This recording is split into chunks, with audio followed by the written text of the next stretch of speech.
Hey guys, CJ here at YugaTech, and the decade-old competition between Macs and PCs have been relentless. And up until today, there's still a very visible line drawn in the sand that divides people by being a rabid Mac or PC user. Since the days of the first MacBook Air, one of the most compelling reasons why people choose a Mac over a PC is the design and build quality. Up until recent years, Apple seems to be always ahead of the curve and set of many trends in the personal computing industry. The MacBook Air, Mac Mini, iMac, and even the defunct 12-inch MacBook, which is one of our personal favorites. But let's revisit and evenly dissect. Has the needle changed in either direction between the Mac and the PC? Let's dive in.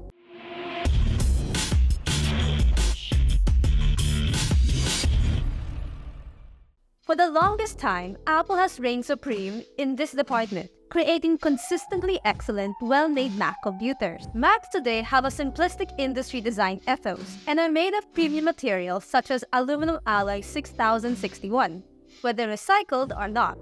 They're also very thin and light. However, that comes with some disadvantages. First, the apparent lack of ports due to a thinner profile. Second, they're more expensive than a similarly spec PC. Even more expensive are the upgrades for RAM and storage right out of the box. PCs vary greatly in terms of design and build. Some are made of plastic, while others are crafted in metal or carbon fiber, and designed very much like, or sometimes better, than an equivalent Mac. Dell's XPS lineup, Lenovo's Yoga series, and Asus's ZenBook line are built very well, with some brands like Razer and other Chinese manufacturers adopting the industrial minimalistic design ethos too.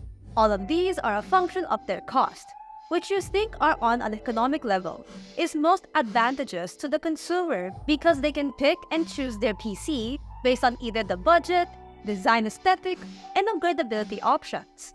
This boils down to choice is a big plus for PC. Mac started out running on PowerPC chips, but in 2005 to 2006, Apple shifted to Intel for their processing units. And while this resulted in comparable performances to competing PC products, it also allowed Intel Mac users to run Windows XP via Boot Camp.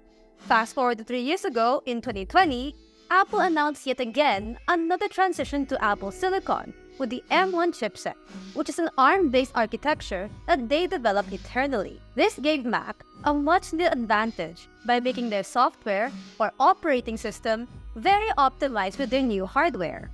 Apple currently has the M2 Ultra as its most powerful chipset, which has over 134 billion transistors. It comes with 16 performance cores running at 3.5 GHz and 8 efficiency cores. It is paired with up to 76 GPU cores and 34 neutral engine cores, with RAM support going up to a whopping 192 GB.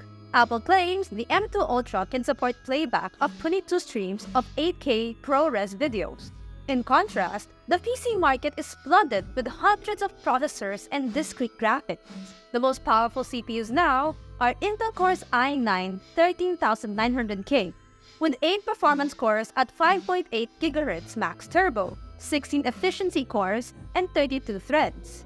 It also supports a maximum of up to 192 GB DDR5 RAM. On AMD's side, we have the Ryzen 9 7950X3D, with 16 cores running at 5.7 GHz max boost clock speed, and 32 threads with support for up to 128 GB DDR5 RAM.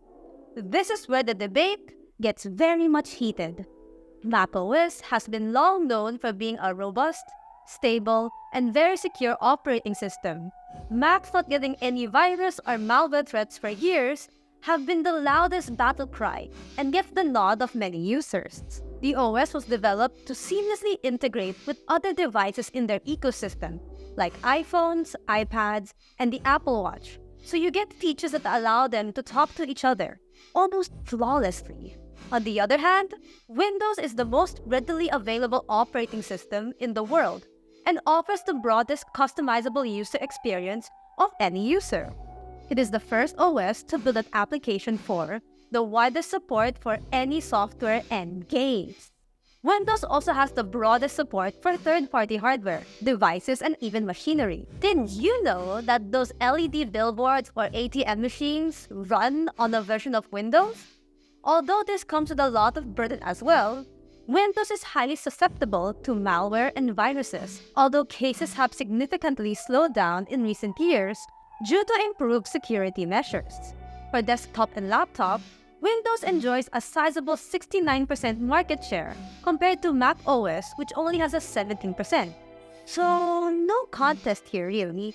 If you're using multiple Apple devices like Mac, iPhone, iPad, and the like, then you will definitely enjoy the seamless compatibility within the ecosystem. Same goes with Apple services like iMessage, iCloud, and the iTunes Store. Again, with Windows, it's undisputedly the most widely compatible operating system. Almost all third-party manufacturers, developers, and service providers will primarily make their systems Windows compatible. And we're not talking about the most popular games where PC is the predominant choice and Macs don't even get any attention. Also, if you want your smartphone to talk with your Windows PC, consider getting an Android with support for Microsoft Phone Link for a comparable Apple ecosystem experience. Okay, so if we're going to go by point system here, we'd say it's 1 point for Mac for design and quality, 1 point for PC for hardware and performance, and if we go by popularity, operating system goes to PC. But we can argue that Mac is the more superior OS, and its market share has slowly grown from small digits to double digits in the last decade. However, there's no contest that PC wins in terms of compatibility. Overall, this looks like a tie with Mac and PC getting 2 points each. Oftentimes, the scale will tip to one side depending on the specific use case. Like for gamers, PC will primarily be the choice, hands down. For creatives, we'd like to think that the scale goes in the favor of Mac. So yeah, the tiebreaker here is really the user's personal preference. So what do you guys think? Are you Team Mac or Team PC? Let us know in the comment section below. And no, don't start a war over there. It's 2023. Whether you're a Team Mac or PC, they both have their pros and cons in our opinion. Anyways, if you enjoyed this video or found it informative, be sure to drop a like and subscribe to our YouTube channel. Don't forget to hit that bell icon so you get notified of future uploads. Be sure to visit yugatech.com for the latest tech news and reviews. Once again, this has been CJ, and I'll see you in the next one. Bye!